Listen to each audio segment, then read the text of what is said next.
tem abençoado. A Tânia representa todos os anfitriões, aqueles que abrem a casa. Pedir os anfitriões, aqueles que recebem, fiquem de pé. Eu sei que tem a tia Ruth, mas quem é anfitrião, que recebe? Fica de pé. Olha aí, que recebe em casa. Lá na galeria também, ó, anfitrião. É gente que abre a casa. É gente que diz, olha, vem. E olha, eu sei, podem sentar, eu sei que é difícil. Eu sei, eu tenho lá o gato flecha, não é? Às vezes quebra um elevadorzinho. Às vezes quebra o elevador. E o Otimar e a Lucita sabem como que é. Quebra o elevador. Eles vão fazendo rateio. E às vezes, você imagina, tem um galaló assim, ó, lá da minha célula lá, eles sentam no sofá com toda a pressão. Dá uma desnivelada no sofá. O bichinho às vezes range os dentes. Mas olha, eles choram, eles buscam a Deus e vão transformando e vão abençoando hoje. Então quero desafiar para a sua casa. Não tenha medo. Não tenha medo de liderar, não tenha medo de servir, não tenha medo de fazer discípulos. Eu quero convidar, a uma alegria imensa, está aqui conosco o pastor Ailton Desidério. Ele é pastor lá da PIB do Lins.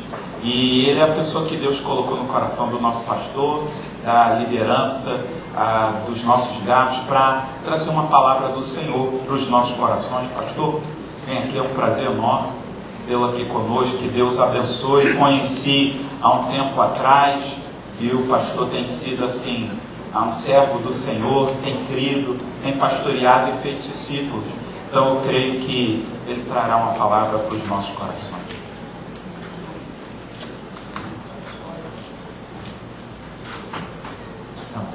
Bom dia, irmãos.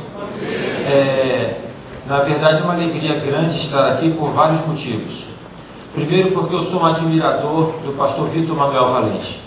Ele é um servo de Deus, que a gente assim reconhece como um homem de um compromisso tão grande com o Senhor, e é uma alegria poder estar aqui. Segundo, porque lá na igreja também nós trabalhamos com células. E eu vendo aqui esse culto, pastor Roberto, e vendo essa dinâmica que os irmãos estão empreendendo, esses testemunhos, na verdade eu ficaria aí sentadinho ouvindo tudo isso, porque eu estou aprendendo muito, tá? Fico ali com o pastor perguntando o que é isso, o que é aquilo, estou aprendendo muito aqui com os irmãos. Tem aqui também o irmão que é o cunhado do pastor, é isso? Acertei? O irmão do pastor da Central lá de Belo Horizonte, pastor Paulo Mazzoni, que é um amigão, um homem que já me abençoou muito, tem abençoado. Eles foram lá na igreja do Lins, colocaram lá no Waze, e o Waze levou eles lá para dentro de uma favela. Esse negócio de acreditar nesses aplicativos aí é meio complicado. A igreja fica ali na rua Vilela Tavares, no Meia, e eu trago um abraço dos irmãos. Estou aqui acompanhado da minha esposa Simone. Cadê ela? Simone, cadê? Fica em pé, por favor. Tá? Essa é minha esposa Simone, casados somos há 28 anos, temos 3 filhos. Larissa com 27, a Vaneide que está com 24, casada, casou neste ano, e o Tiago com 17. Eu quero aqui compartilhar com os irmãos um texto da Palavra de Deus em Êxodo capítulo 28, vamos ler os versículos 1 e 3, depois 29 e 1 e 7. Êxodo 28, 1 e 3, e depois, é só virar uma paginazinha, no versículo, no capítulo 29, de 1 a 7. A gente vai ver aqui um momento muito bacana de estruturação do povo de Israel, povo que Deus chamou para uma obra tão específica e tão maravilhosa. Vamos ver o que nós temos a ver com isso. O que isso aqui do passado diz respeito a cada um de nós hoje no presente. Êxodo 28, achou aí? Vamos ler? Então eu vou ler, o irmão acompanha. Depois tu farás chegar a ti teu irmão Arão e seus filhos com ele, e no meio dos filhos de Israel, para me administrarem o ofício sacerdotal, a saber, Arão e seus filhos Nadab, Abiú, Eleazar e Itamar. E farás vestes santas a Arão, teu irmão, para a glória e ornamento. Falarás também a todos os que são sábios de coração, a quem eu tenha enchido do espírito de sabedoria, que façam vestes a Arão para santificá-lo, para que me administre o ofício sacerdotal. Aí o capítulo 29, é só pular uma página, vamos ler do versículo 1 ao versículo 7. Diz assim: E isto é o que lhes hás de fazer, para os santificar, para que me administrem o sacerdócio. Toma um novilho e 2 carneiros sem mácula, e pão asmos, e bolos asmos amassados com azeite, e coscorões asmos untados com azeite, com flor de farinha de trigo os farás. E os porás no cesto, e os trarás no cesto com o novilho e os 2 carneiros. Então farás chegar Arão e seus filhos à porta da tenda da congregação, e os lavarás com água. Depois tomarás as vestes e vestidos, e vestirás Arão da túnica e do manto do éfode, e do éfode mesmo, e do peitoral, e o cingirás com o cinto de obra de artífice do éfode, e a mitra porás sobre a sua cabeça, e a coroa da santidade porás sobre a mitra, e tomarás o azeite da unção, e derramarás sobre a sua cabeça, assim o ungirás. Que Deus abençoe, então, a leitura da sua palavra. Gente, todos nós aqui temos, eu creio que todos nós temos a nossa realidade com Cristo, amém? Nossa experiência com Cristo. Mas todos nós somos também humanos, né? É só dar uma beliscada a quem está do teu lado que ele vai sentir. Se não fosse humano, ele não sentiria. Se fosse só espírito, ele estaria tranquilo. O que eu quero dizer é o seguinte: tem algumas coisas em nós, mesmo que nós ainda, mesmo que nós na nossa posição de servos do Senhor, que ainda são inerentes à nossa humanidade, à nossa carnalidade. Por exemplo, a inveja. A inveja é uma coisa que é da carne, que é do homem velho. Mas nós que somos espirituais, de vez por outra, temos lá o que alguns falam de uma santa inveja. Existe isso? Aí o irmão está aqui cantando, tem aquele vozeirão, os irmãos batendo palmas, e eu sou totalmente arritmado. Né? Totalmente arritmado. E aí eu vejo os irmãos cantando, eu falo assim: puxa vida, canta pra caramba, como é que eu gostaria de cantar? Como aquele irmão canta. E aí o irmão vem e ensina uma classe, lidera, eu falo assim: cara, como é que ele lidera bem, como é que eu gostaria de ser como ele? Mas levando isso assim para a realidade do terra a terra, chega um irmão com aquele carrão bonitão, não é? E a gente olha para ele assim: cara, que carro bacana, como que eu gostaria de ter um carro como esse? Tá? E você pode olhar para outro irmão com aquela roupa bacana e falar: como é que eu gostaria de ter uma roupa como essa? Não adianta falar que você não tem esse pensamento, porque você é humano. A questão é não alimentá-lo, a questão é não ficar com ele na cabeça. Aí a gente olha assim então para essa história de Arão e fala assim: poxa, mas esse cara era o cara, né? Porque observe bem, agora aqui está começando a questão do sacerdócio, e ele tem todo um aparato de vestimento. Então ele tem toda assim uma roupagem que o destaca de todos os demais. Ele é o cara. Esta é uma postura que às vezes a gente olha para um pastor e fala assim: aquele pastor é o cara. Por exemplo, o pastor Vitor Manuel Valente é o cara, né? Olha para ele e fala assim: poxa, esse homem com essa postura é o cara. E aí a gente acha que ele e outros como ele têm a unção que nós não temos. É como diz o pastor Robert Lai, que é a questão do ungidão, né? Então tem um que é ungidão, ele tem uma unção, ele tem uma coisa assim que eu gostaria de ter, que eu não tenho. E o próprio pastor Robert Lai, ele vai falar também sobre uma definição de unção bem interessante, que alguns pensam que unção significa o seguinte: que uns são e outros não são, né? Então, uns são e outros não. Na verdade, eu quero então falar mesmo sobre a unção de Deus na vida do crente. E a máxima que eu quero utilizar é a seguinte: todo crente, todo aquele que passou por uma experiência real com o Senhor Jesus, que teve encontro com o Senhor Jesus, tem a unção de Deus na sua vida. Amém? Todo crente que teve uma experiência real com Jesus, que teve um encontro verdadeiro com Jesus, ele tem a unção de Deus na sua vida. Amém? Amém. Então você reconhece isso? Você reconhece que a despeito lá daquilo que você acha que você não está bem, que você tem a unção de Deus? E se você reconhece que você tem a unção de Deus, você sabe o que isso implica na sua vida? Qual é o significado disso dentro da sua vida? A questão, a Bíblia fala: e vós tendes a unção do Santo, e sabeis tudo. 1 João capítulo 2, versículo 20. Vós tendes a unção dos santos e sabeis tudo. Então todo crente que teve uma experiência real com o Senhor Jesus e não fictícia, ele tem a unção de Deus. Aí agora nós temos que fazer uma análise da unção no Velho Testamento e da análise da unção no Novo Testamento.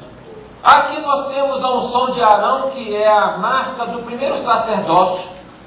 Arão, que é da tribo de Levi.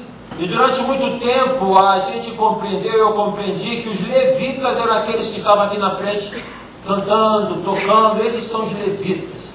Até depois eu entendi que levitas somos todos nós. Porque todos nós somos salvos para que possamos servir ao Senhor. Não há mais uma questão de uma distinção de alguns que fazem e outros que assistem. Então aqui tem a dimensão da unção de Arão dentro do contexto do ministério sacerdotal. Agora nós temos que destacar o seguinte, que essa unção de Arão, quando Deus o separa para poder estar ali ao lado de Moisés, ele que já tinha sido chamado por Deus, quando Deus chamou Moisés para ir falar a Faraó, e quando Deus falou para Moisés falar a Faraó, Moisés falou assim, mas eu sou gago.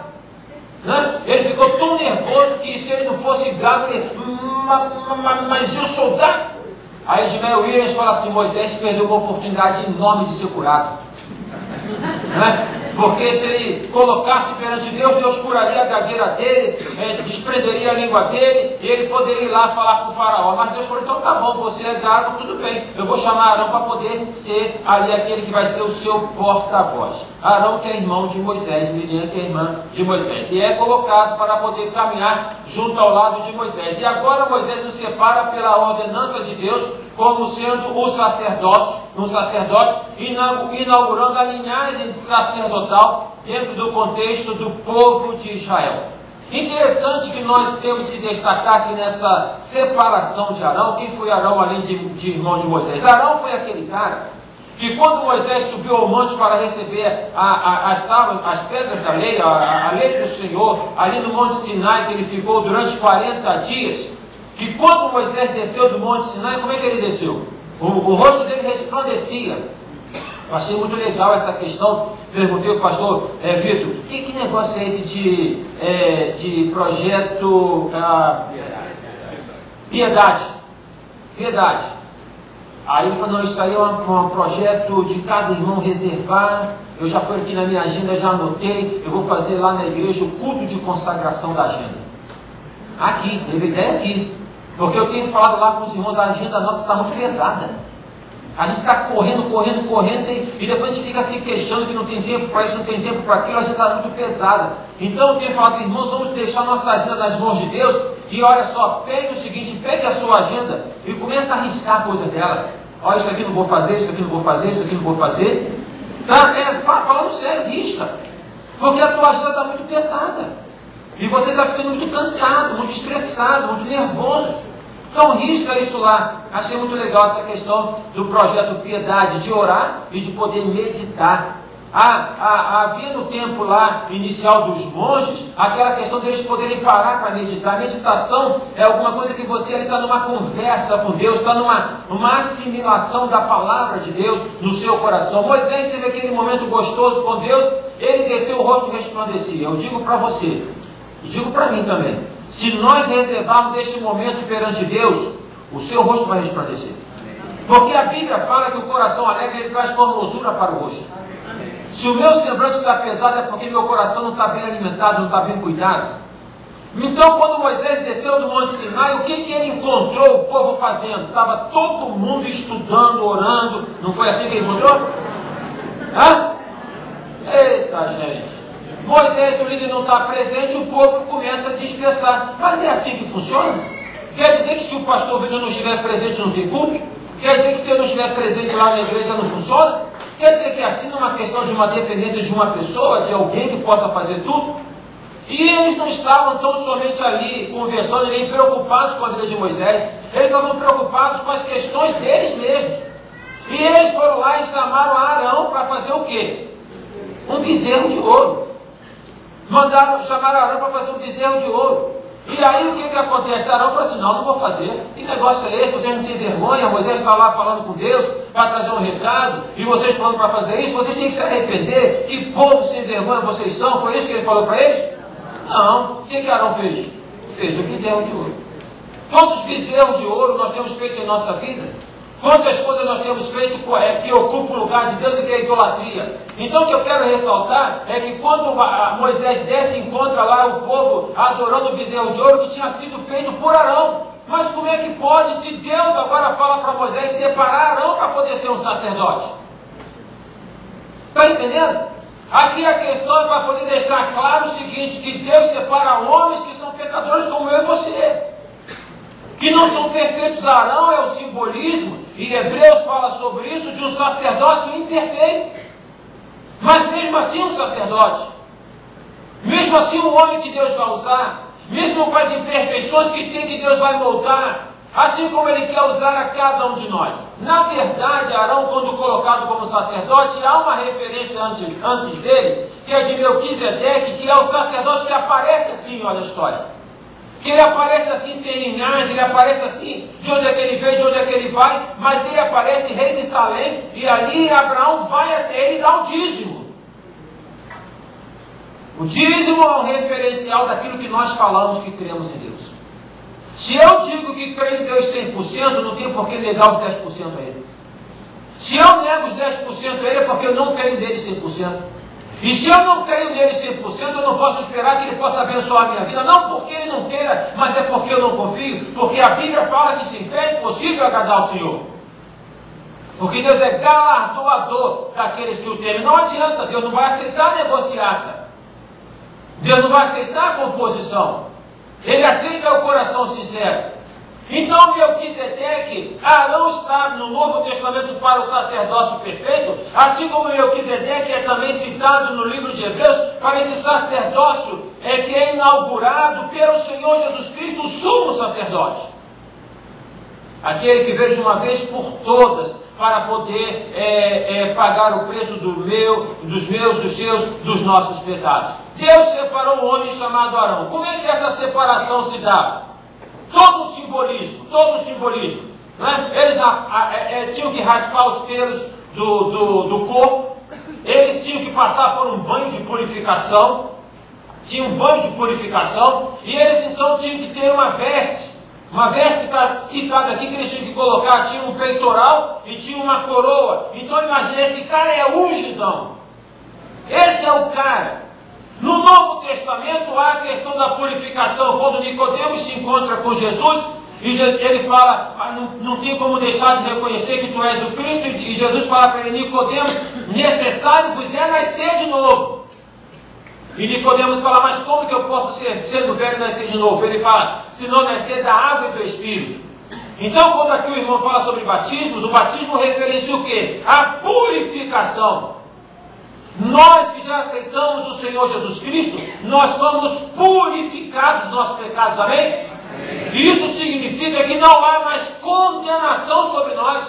Amém. Se alguém apontar o dedo para você e falar você é culpado, você não precisa nem refutar assim verbalmente com ele, mas você deve colocar na tua mente, eu não sou culpado, porque o sangue do Senhor Jesus já me purificou de todos os pecados. O que não quer dizer que você não vai reconhecer se você errou ou não, e pedir perdão ou não a Deus e à própria pessoa. Então o batismo, ele é um simbolismo desta purificação enquanto ato do nosso encontro com o Senhor Jesus. No Velho Testamento era justamente um banho, para poder, no simbolismo de assim separar dos que estavam distantes de Deus para aqueles que estariam perto de Deus. E aí havia um outro ritual que era derramar o azeite.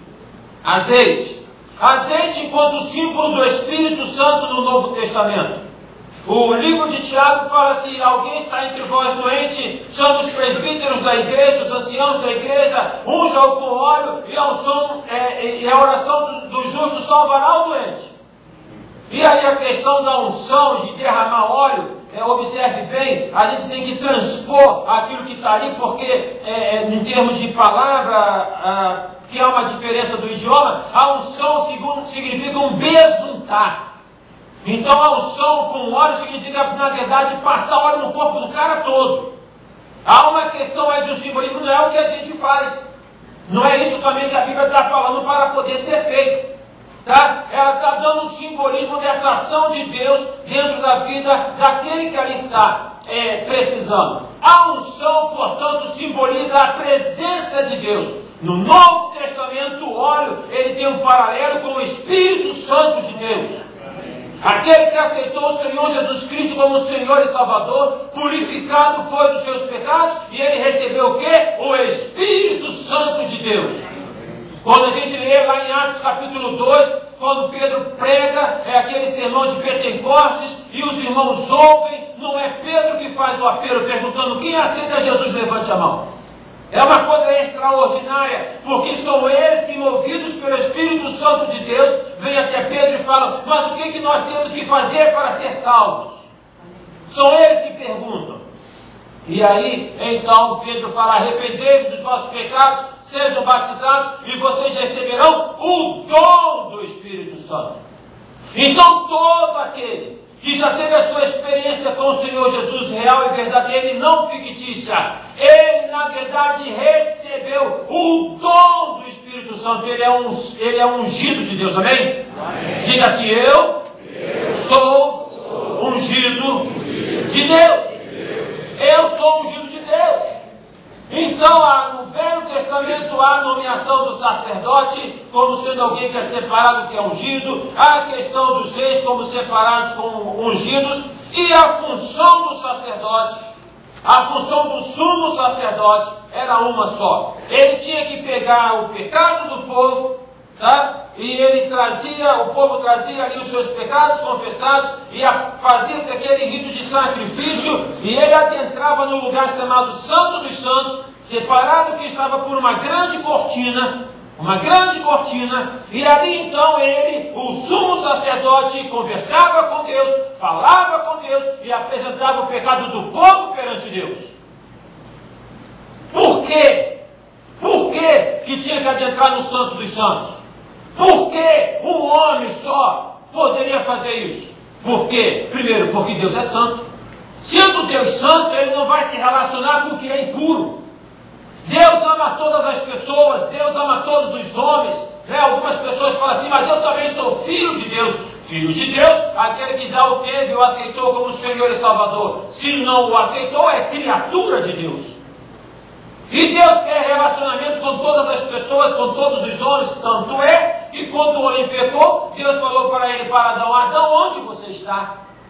E se você está distante de Deus, esta pergunta ecoa atravessando os anos, dizendo: onde você está? Onde você está na sua vida espiritual? Onde você está como pai de família, chefe de família? Onde você está como mãe? Onde você está como filho? Onde você está como servo? Onde você está?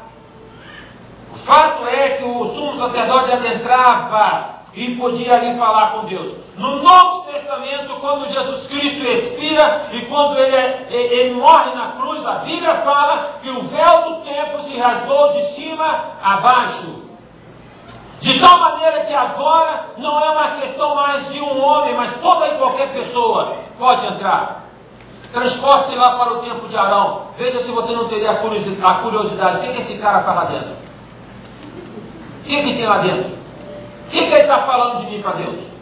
Porque só era entre ele e Deus. Eu não podia entrar, não podia saber. Se entrasse era fulminado.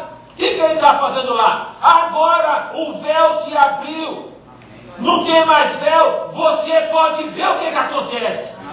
Você pode experimentar, você pode ter a experiência daquele que lá entrava. Você pode estar face a face com Deus. E então ali tinha esse momento. Agora, por que tinha que haver esse espaço? Por que tinha que haver esse ritual? Por quê? Observem bem. A Bíblia fala no livro de Gálatas que se nós vivemos em espírito, andemos também em espírito. Se nós vivemos em espírito, andemos também em espírito. Então observe, o espírito que está em mim, e sou eu que decido andar com ele. Porque eu posso decidir não andar com ele. Então sou eu que decido. Por que andar em espírito? Qual é a linguagem de Deus? Qual é o idioma que Deus fala? Português? Francês? espanhol, inglês. Ah, mas Deus não fala comigo. Eu não estou tendo uma percepção de Deus. Qual é o idioma de Deus? O idioma de Deus é um idioma espiritual. Deus se comunica comigo e contigo a partir da linguagem espiritual. Por vezes nós não estamos sabendo que Deus está falando conosco, porque nós não estamos na dimensão de uma comunicação espiritual. Daí que a oração é muito mais do que palavras, daí que a oração é coração. Daí que Ana orava ao Senhor e o profeta falou: você está bêbada, mulher? E ela: não, eu estou aqui perante o meu Deus derramando no meu coração. Deus ouve a oração, mesmo quando não há palavras, mas existe coração. Mas Deus não ouve a oração quando só há palavras e não tem coração. A linguagem de Deus é uma linguagem espiritual. Por isso que tinha que ter um local, por isso que tinha que ter um momento reservado, e é por isso que nós temos que ter o momento de podermos estar a sós com Deus, o projeto piedade, de você parar, porque Deus fala comigo e fala contigo a partir da palavra dele, numa linguagem espiritual. Se não é pelo viés espiritual, eu não entendo. Eu não compreendo, muito pelo contrário, eu questiono, eu refuto, eu rejeito, eu zombo, como algumas pessoas fazem. Agora então em Cristo, todos nós somos sacerdotes, porque tendo ele entrado uma vez por todas, apresentado uma vez por todas, um sacrifício que é um sacrifício perfeito, todos nós temos acesso com ele. Aí nós temos que pensar numa outra coisa: o que mudou? Por que no passado era um homem que agora no presente é um povo? Eu quero dizer para você que nunca foi do projeto de Deus ser um homem, sempre foi do projeto de Deus ser um povo. Mesmo quando no Velho Testamento Deus falou para o povo de Israel: porque eu vou fazer de vocês, eu vou constituir vocês enquanto uma nação de sacerdotes. Amém. Deus chamou o povo de Israel para que o povo de Israel pudesse se constituir nesta grande nação de levar a palavra para todo mundo. Por que o povo de Israel? Não sei. É Deus que sabe, ele que escolheu. Poderia ter sido árabe, mas ele escolheu Israel. Não é questão de Deus. Um parêntese aqui: por que o homem é o cabeça da mulher? Por quê? Ah, o homem é o cabeça, porque o homem sabe mais. Não é verdade, né? Porque o homem não é verdade. Por que o homem é o cabeça da mulher? Eu quero ser da família, eu quero ser da mulher também. Por quê? Porque Deus quis. Deus quis. Deus falou a ele. Agora, há quem diga, e é verdade, que se o homem é a cabeça, a mulher é o pescoço. Não é a carne de pescoço, é o pescoço. Né? E a cabeça não movimenta para onde o pescoço não quer. Não é não? Quem é casado sabe o que eu estou falando. Quem é casado sabe o que eu estou falando. Tá? Então é dentro desse referencial que tem na palavra de Deus. Sempre foi do objetivo de Deus ter um povo de sacerdotes. Quando nós vamos para o Novo Testamento, quando o Espírito Santo move o coração de João para poder escrever as 7 igrejas da Ásia, fala assim: as 7 igrejas da Ásia diz: a vocês graça, paz da parte daquele que é, que era e que há de vir, dos 7 Espíritos que estão diante do seu trono, de Jesus Cristo, que é a testemunha fiel, o primogênito entre os mortos e o soberano dos reis da terra. Ele que nos ama e nos libertou dos nossos pecados por meio do seu sangue e nos constituiu reino e sacerdotes para servir a seu Deus e Pai. A ele sejam a glória e poder para todos sempre. Amém. Mas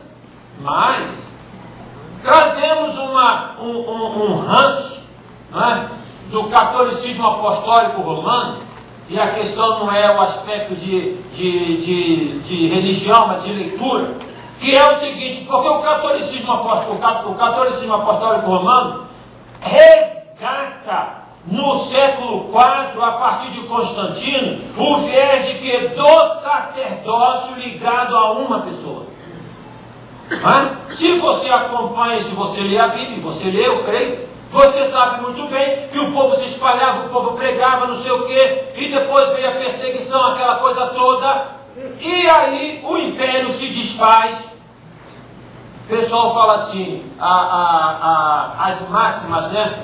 O filósofo Nietzsche disse que Deus está morto. Deus está morto. A primeira-ministra da Alemanha, ela fala o seguinte, num discurso recente dela: nós precisamos voltar para o cristianismo. Na Europa, que está lá sofrendo por tudo. Tá? O marxismo fala que a religião é o ópio do povo. Onde é que tem comunismo no mundo hoje? Em alguns guetos, mas China é comunista. China com propaganda de Coca-Cola, de tudo é comunista.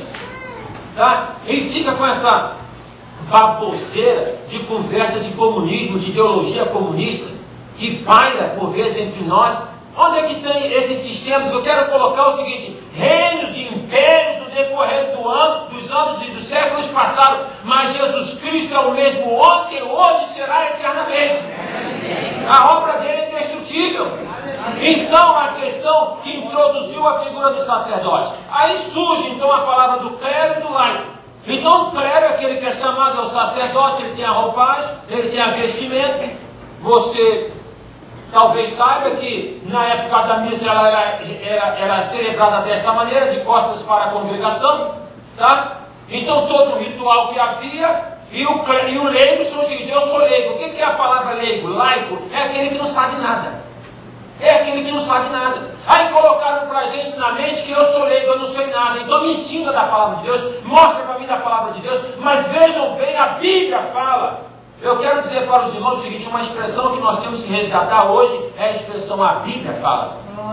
Não é o pastor fala, não é o filósofo fala, não é a psicologia fala, mas a Bíblia fala. A Bíblia fala. Mas a Bíblia fala que o Espírito Santo é aquele que nos ensina, é aquele que nos mostra. Então você pode pegar a palavra de Deus, e se você está com o teu coração sincero, Deus fala pela palavra dele. Colocaram o seguinte: é muito difícil ler a Bíblia, eu não consigo ler. E é claro que tem questões na Bíblia que tem uma certa dificuldade, assim, mais pela questão cultural, mas mesmo assim, se você abre, você lê, você vai entender. Então agora, meus irmãos, isso observamos que não passa pelo contexto daquilo que Deus tem para cada um de nós, porque nós todos somos sacerdotes. E nós devemos copiar o que é bom e rejeitar o que é ruim. Mas infelizmente acabamos copiando o que é ruim. Trouxemos para uma estrutura eclesiástica batista, um referencial que não tem um nome, mas que ainda conserva a divisão do clero e do laico.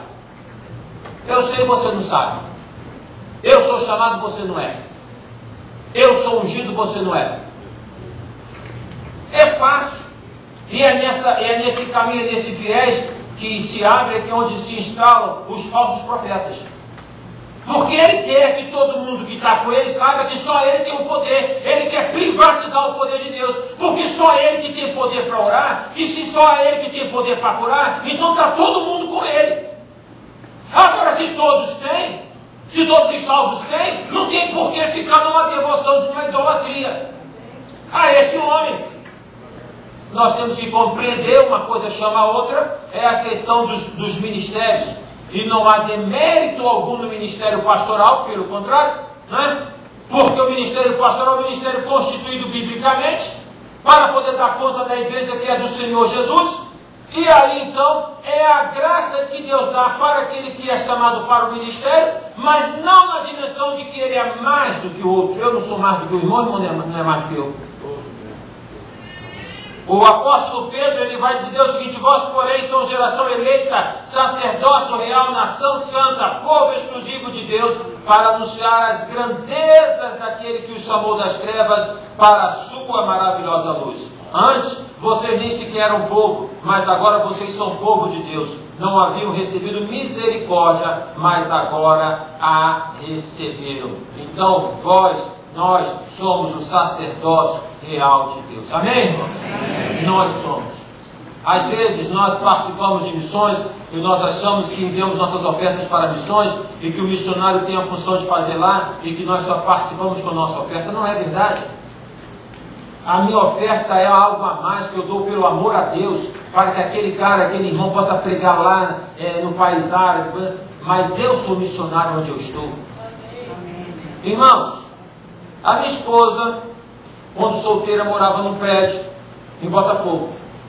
Eu não vou contar a história toda que nos trouxe aqui juntos, nós casamos, é uma história bonita e longa, porque ela não queria saber de mim, e eu queria saber dela, enfim, essas coisas todas, né? E aquelas aventuras que faz eu morando no Meia, vindo do Meia para Botafogo de bicicleta, tá? Para ela não me receber, eu voltar de bicicleta de novo, enfim. Mas eu quero relatar uma coisa que foi uma experiência da juventude dela, que marca a nossa realidade hoje. Quantos aqui moram em prédio? Eita, a maioria. Hoje nós moramos numa casa, a gente mora em casa, uma casa boa, grande, espaçosa, mas a grande realidade é prédio, já moramos em apartamentos, em prédio, condomínios enormes, muita gente, onde o vizinho da direita não conhece o vizinho da esquerda, onde não tem implicação com o outro, onde aquele cara que está à parede com o seu apartamento está se separando da família, está se drogando, está isso e não sabe. Aí a questão é a seguinte: lá onde minha esposa morava quando solteira, um senhor morava sozinho no prédio e conhecia a imagem dele, mas não tinha contato com ele, até o dia em que alguém começa a observar que tem um cheiro ruim no prédio, um cheiro esquisito no prédio, e esse cheiro começa a aumentar no corredor, começa a aumentar, e identifica-se de onde é que vem aquele cheiro que vem da casa desse senhor, que havia falecido há coisa de 3 dias ou mais e estava lá sem ninguém saber. É esse isolamento que nós temos que quebrar, é essa barreira que nós temos que transpor. Como é que nós podemos quebrar isso? Um bom dia já é o suficiente por vezes. Você falar um bom dia, uma boa noite, né? Um convite, de repente, a criação de... Pastor Gaiki, ele morava no condomínio na Barra, esses condomínios luxuosos, e ali, então, como é que eu vou alcançar esse pessoal? Como é que vai ter um contato? E ali ele tinha uma cachorrinha, ele descia com a cachorrinha para poder passear, e cachorro, por vezes, tem um potencial de evangelismo enorme. Verdade. Eu tenho um labrador lá na minha casa, que ele é bonito, não é um bicho desse tamanho, e o pessoal passa na porta de casa, eles não sabem meu nome, mas sabem o nome do cachorro, é o top. E tira a fotografia dele, brinca com ele, as crianças vão para lá. Então, aí o pastor está aqui descendo com a cadelinha dele, uma poodle, aí daqui a pouco uma outra vizinha, e de conversa de cachorro, opa! Tá aí, a maneira de encontro vai ser isso, vamos fazer um encontro para nós conversarmos sobre esses cuidados com o cachorro, alguma coisa aí. E dali então cria-se um contato, cria-se um laço, e a coisa começa. Então existem várias possibilidades. Uma outra coisa, o pastor também Roberto Lai fala que hoje, quando se traça o perfil de Jesus, e a gente confunde muito o perfil de Jesus com assim, uma pessoa esguia, né? Uma pessoa assim, com aqueles olhos claros, que tudo é assim. Jesus deveria ser meio gordinho, deveria ser um corpinho assim mais, né, diferente do que o meu, magrinho, porque Jesus gostava de uma janta, gostava de uma comida, né? Ele está acusado de comer com os pecadores. Ele falou para Zaqueu: Zaqueu, desce, porque hoje me convém pousar em tua casa, me alimentar com você. Ele foi para uma festa, o primeiro milagre foi numa festa. Quantos salgadinhos Jesus comeu naquela festa? Então, são relacionamentos que nós devemos criar, relacionamentos para que nós possamos buscar as pessoas pelas quais Jesus morreu na cruz. Por quê? Por quê? Porque nós somos sacerdotes do Senhor, e como tal, como sacerdotes, a nossa função principal é de trazer pessoas aos pés do Senhor Jesus, amém? Amém. Aquilo que o sumo sacerdote fazia lá, Jesus fez. Agora nós colocamos essas pessoas perante Jesus, nós apresentamos essas pessoas a Jesus. Nós falamos assim: Jesus, está aqui a Maria. Maria não está bem não. Maria quer separar, Maria traiu ela. Jesus abençoa Maria.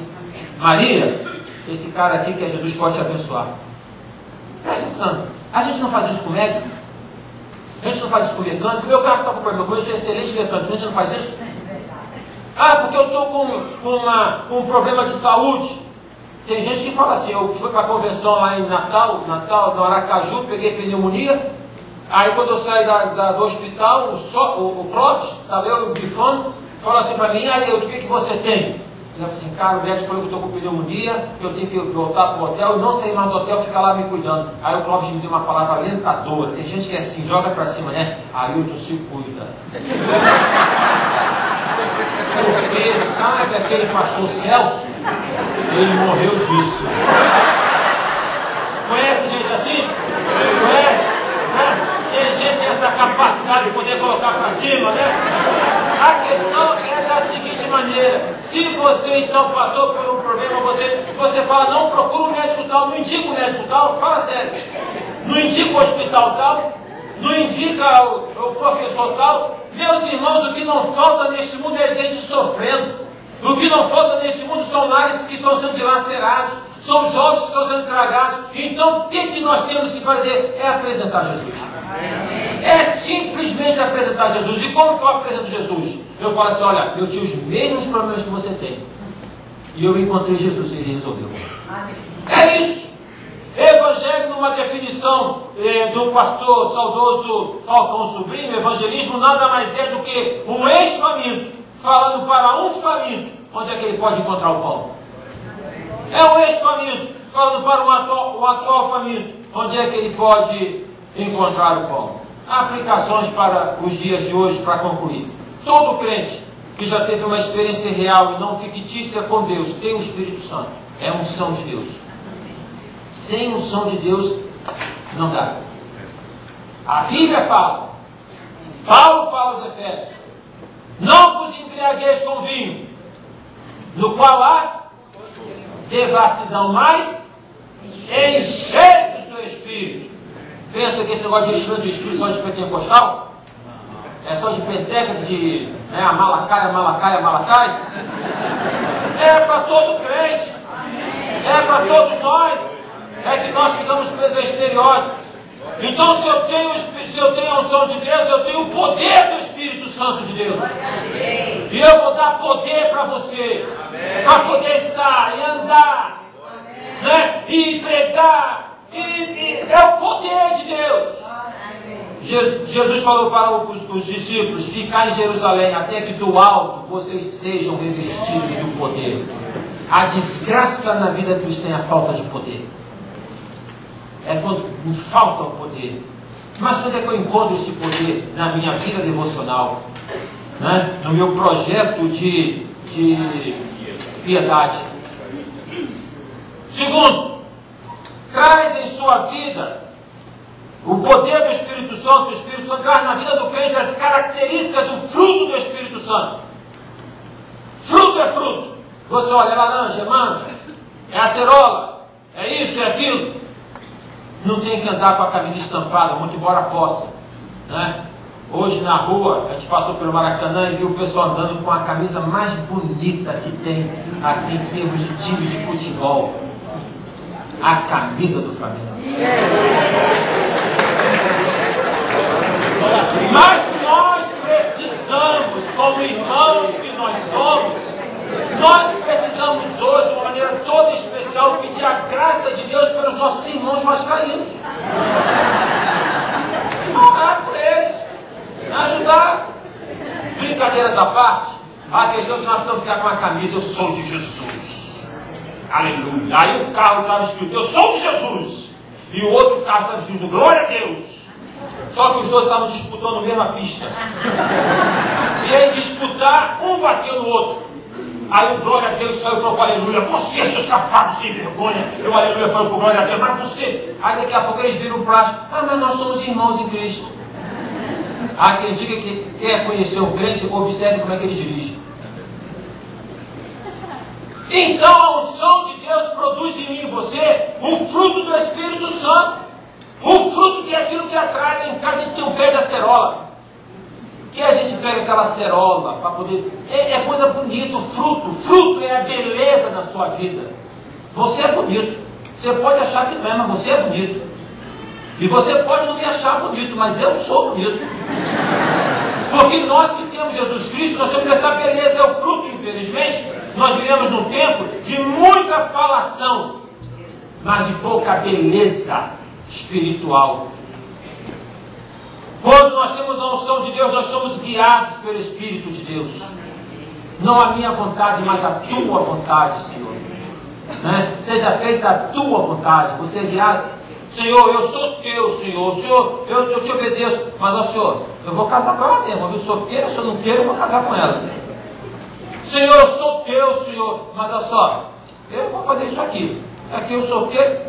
Ou nós nos submetemos a Deus para sermos guiados pelo Senhor, ou então não tem sentido. Mas, pastor, e se eu não fizer?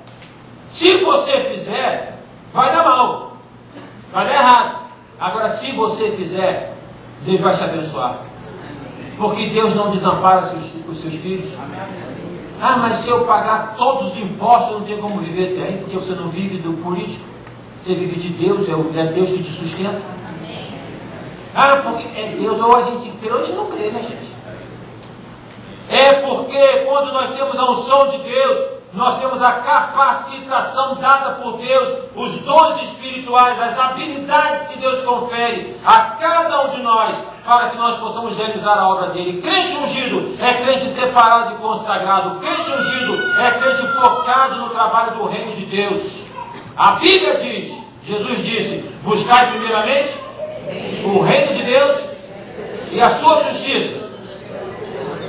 Todas as coisas. Observe essa expressão, todas as coisas. Vamos fazer uma citação, vamos colocar lado a lado vários versículos.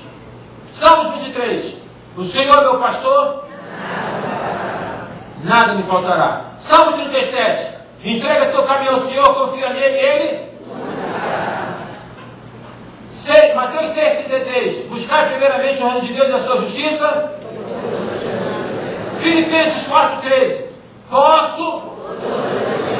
Filipenses 4,19. O meu Deus, segundo as suas infinitas riquezas, suprirá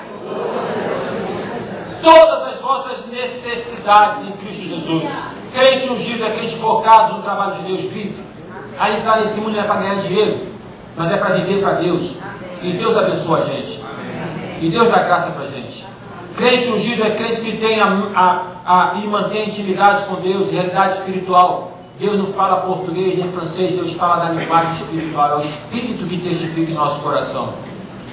Meus amados irmãos, nós somos povo escolhido, sacerdócio do Senhor, chamados por Deus para podermos fazer a obra dele. E a Bíblia fala que devemos fazer a obra do Senhor enquanto é dia, porque a noite vem quando ninguém mais pode trabalhar. A Bíblia diz: tudo quanto tiver a mão para fazer, faça-o conforme as tuas forças, porque na sepultura, para onde tu vais, não há força, ciência, nem sabedoria alguma. Dizem que segunda-feira é o dia do propósito. A partir dessa segunda-feira eu vou começar meus exercícios. A partir da segunda-feira eu começo a minha dieta. A partir da segunda-feira eu não faço mais isso, dizem. Final de ano, início de ano, esse ano vai ser diferente. Eu vou fazer isso. A Bíblia fala, hoje é o dia. Que a mudança na sua vida, na nossa vida, comece hoje. E que Deus nos abençoe. Amém.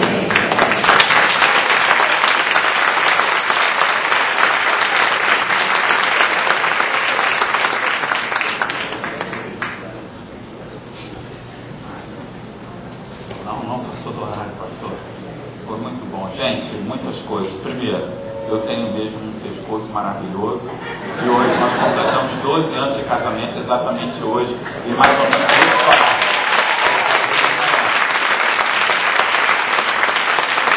Ele veio porque é o nome de Deus, mas a camisa também pesou. Eu quero dar um testemunho para encerrar, e nós vamos chamar os líderes aqui. Há um tempo atrás,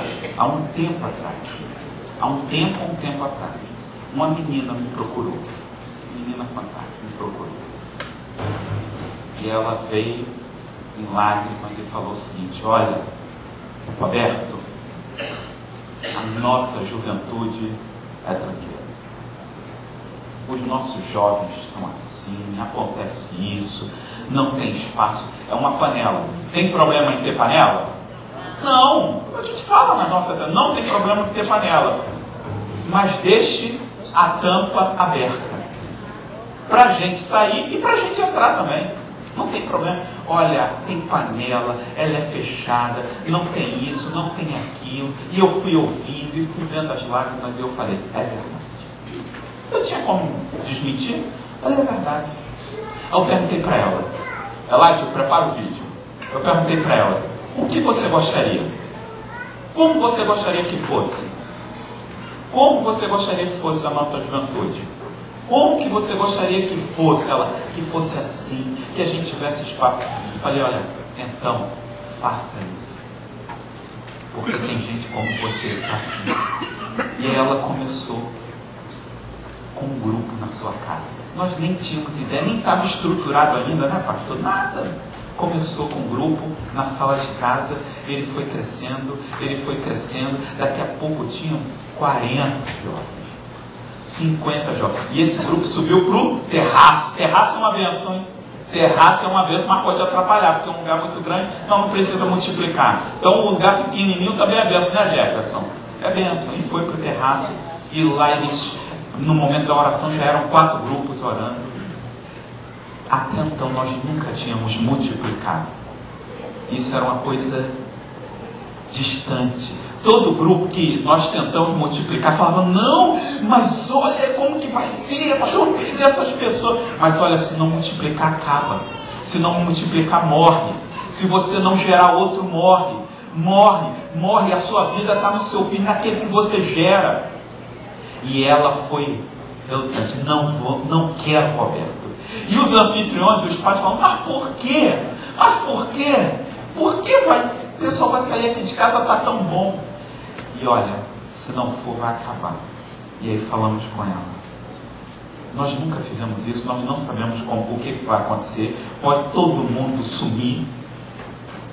Ela falou, Roberto, em obediência nós vamos fazer isso. O meu coração não quer, mas nós vamos. Multiplicou. Depois multiplicou. Depois multiplicou. E mais de 15 líderes saíram daquela célula. É gente que está hoje nos Estados Unidos, missionário. É gente que foi para a Europa. É gente que está alcançado.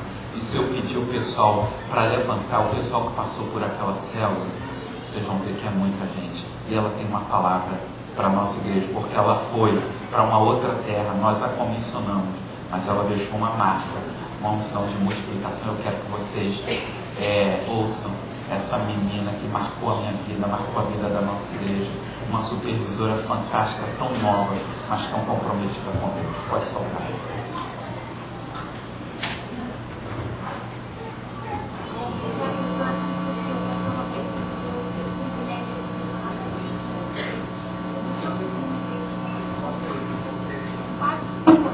Liderando 4 CAPs. E eu vivi muita coisa bacana toda sexta-feira. Vi o Senhor fazendo muitas coisas. Olá, querida igreja. Eu estou aqui porque o pastor Roberto me deu o privilégio de poder falar um pouquinho com vocês sobre o que eu vivi na igreja em relação aos GAPs. Foram quase 5 anos liderando 4 CAPs. E eu vivi muita coisa bacana toda sexta-feira. Vi o Senhor fazendo muitas coisas. Vi vidas sendo transformadas, vi gente já antiga tendo a mente e o coração renovado. Tive experiências marcantes com as meninas que deixaram o coração queimando. Mas a história que eu mais gosto é de como tudo isso começou. Porque eu cresci na igreja, mas nunca servi nem me envolvi, porque eu não era convertida de fato. Então essas questões de comunhão e serviço não me eram difíceis para eu entender. Depois que a gente saiu da igreja, minha família, por causa de uma transferência do meu pai, eu me converti. Me converti, conheci o Senhor e uma coisa que o Senhor ministrava muito forte no meu coração na época era que eu precisava de amigos cristãos, eu precisava de gente para caminhar. Principalmente porque eu estava iniciando a juventude, então era muito importante eu ter amigos na igreja. Então nós voltamos para o Rio de Janeiro e eu vim com esse propósito, eu preciso de amigos. Achei que ia ser rapidinho, mas foi bem mais demorado do que eu esperava.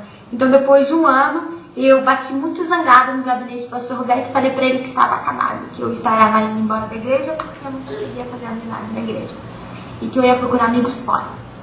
E o pastor Roberto me falou uma coisa muito especial naquele dia que eu guardei para mim e sempre que eu posso eu compartilho com alguém.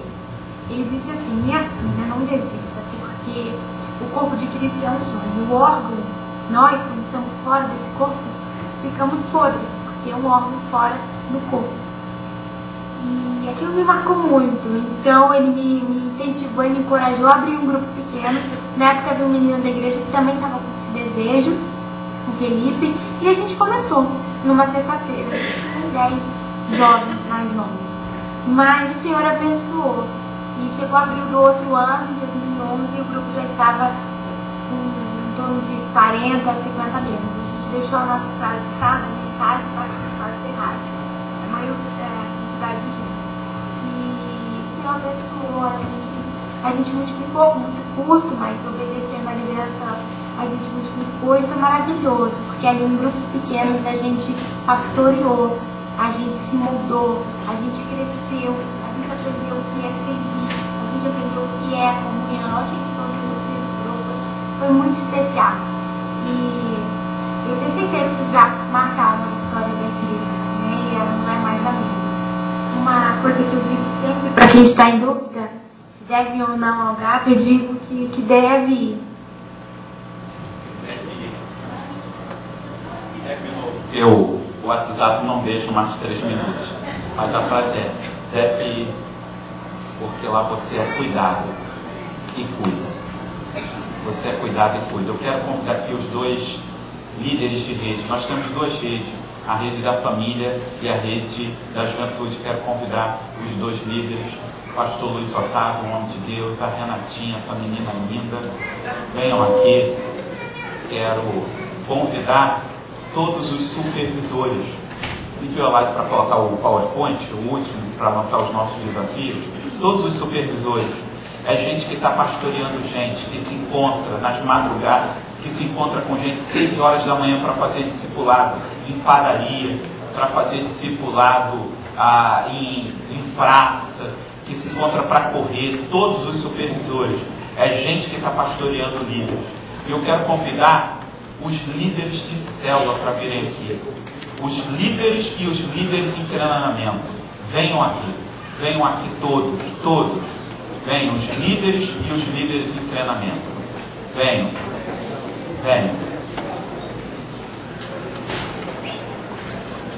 Gente que aceitou o desafio. Gente como o Bruno, que chegou tão recente. Vocês são tão especiais. Vocês estão indo embora, mas deixaram uma marca. Olha, a semente ficou e ela vai multiplicar.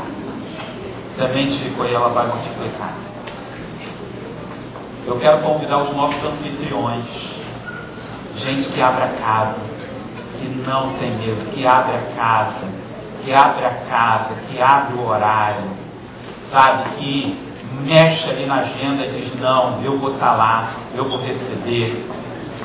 Gente fantástica, gente que abençoa, gente que tem ali orado, como Tânia, fica ali, né, tia Ruth, orando lá no outro cômodo, pedindo para Deus curar, para Deus libertar. Venham aqui convidar o nosso pastor para orar, porque nós vamos consagrar os nossos líderes, os novos GAPs, e o nosso pastor vai abençoar. Eu quero que vocês prestem atenção nesses desafios. Ano passado nós tínhamos um desafio de ter uma célula de mulheres. Nós temos hoje uma supervisão. E nós temos alguns desafios para o próximo ano. Sabe, nós temos o desafio de termos célula de criança. Nós não temos. Nós temos casais com crianças. Nós vamos ter a nossa conferência. Se você não se inscreveu, entre no site. Nós já temos 160 inscritos. E muita gente em outras igrejas. Então vá lá, clique, em 48 segundos você faz sua inscrição, é de graça. Mas eu preciso que você faça a sua inscrição, tá? Para fazer o DNA, fazer os workshops. Nós temos, olha, um desafio, chegarmos ano que vem a todos os bairros da Zona Sul do Rio de Janeiro. Nós temos ainda 6 bairros que nós não temos nenhum lugar. Deus toca no seu coração, se sinta desafiado a chegarmos a todos. pelo menos um gap ao término do ano. Ano que vem batizarmos 50 pessoas.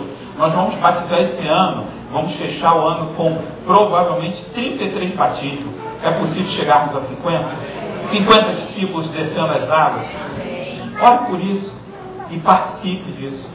Olha, o desafio de multiplicarmos 25 líderes. Nós não multiplicamos células, nós multiplicamos líderes. 25 líderes novos em 50 células. Nós começamos o ano com 29, vamos terminar com 36. Fechamos 3, mas abrimos mais. Em janeiro nós vamos abrir outro. Então, final do ano, mais 25 líderes em 50. Talvez Deus esteja falando com você. E ali ficou errado, mas é inaugurar o nosso centro de formação missional. Uma escola que vai preparar a pessoa a ser um missionário, a multiplicar outros discípulos, a fazer, a cuidar, a pastorear. Então olhe para esses desafios. Abra o seu coração. Que Deus te abençoe, nosso pastor. Vamos ficar de pé, igreja, vamos orar. Agradecer ao Senhor, abençoar esses queridos e amados irmãos que aqui estão. Louvar a Deus por essas vidas tão preciosas, tão maravilhosas.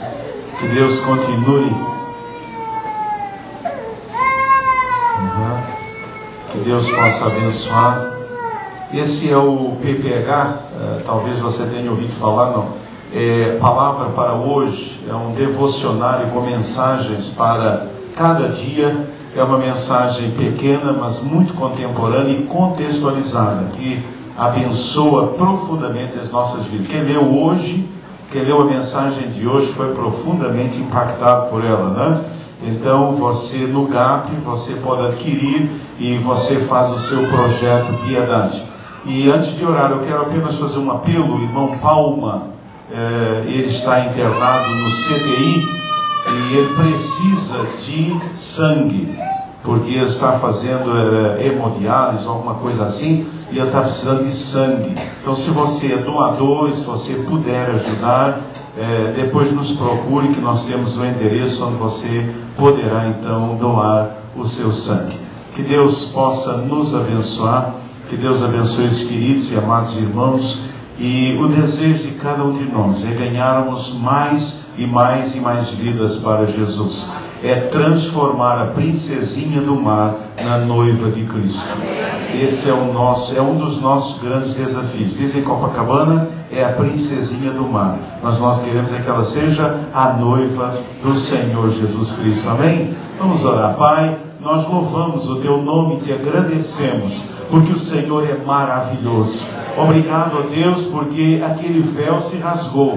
Obrigado porque agora todos nós podemos chegar ao santo lugar. Podemos estar face a face com o Senhor. Podemos nos relacionar com o Senhor. E mais do que isso, podemos levar outros ao encontro do Senhor. Pai, nós nesta manhã agradecemos a palavra que ouvimos, os testemunhos que recebemos. Deus, e agora, eu peço em nome de Jesus que o Senhor abençoe cada irmão e irmã que aqui estão. Ó Deus, os supervisores, líderes de grupo, líderes em treinamento, anfitriões. Pai, que o Senhor continue abençoando esta obra. O nosso desejo, meu Pai, é que possamos atingir esse bairro e a partir de Copacabana ganhar o mundo para o Senhor Jesus Cristo. Por isso, Deus, renove o desejo em cada coração. Pai, se houver alguém aqui nesta manhã passando uma luta, uma necessidade, pensando até em desistir, que o Senhor renove as suas forças, que o Senhor traga um novo alento,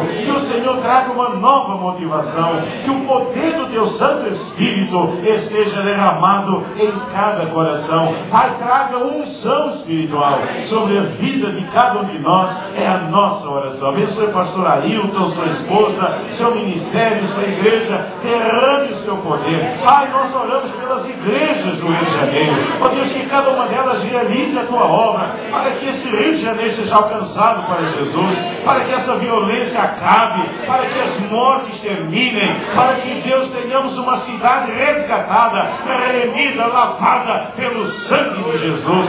Pai, queremos que as notícias mudem para a glória de Deus. Por isso, Senhor, abençoe também esta igreja. Continue abençoando o pastor Roberto à frente desse trabalho. Que o Senhor lhe dê unção de sabedoria. Abençoe, Senhor, a membresia dessa igreja, o ministério dessa igreja. E, ó Deus, abençoe esses irmãos aqui. Que a tua bênção, que a tua unção fresca esteja agora sobre cada um deles. É a nossa oração, é em nome de Jesus, o Senhor da glória. Nós oramos em nome de Jesus. E todo o povo de Deus disse: amém. Todo o povo de Deus disse: amém. Amém e amém e amém. Que Deus a todos nos abençoe. Não esqueça que à noite nós temos a cantata das crianças e esperamos todos vocês aqui. Que o Senhor a todos nos abençoe.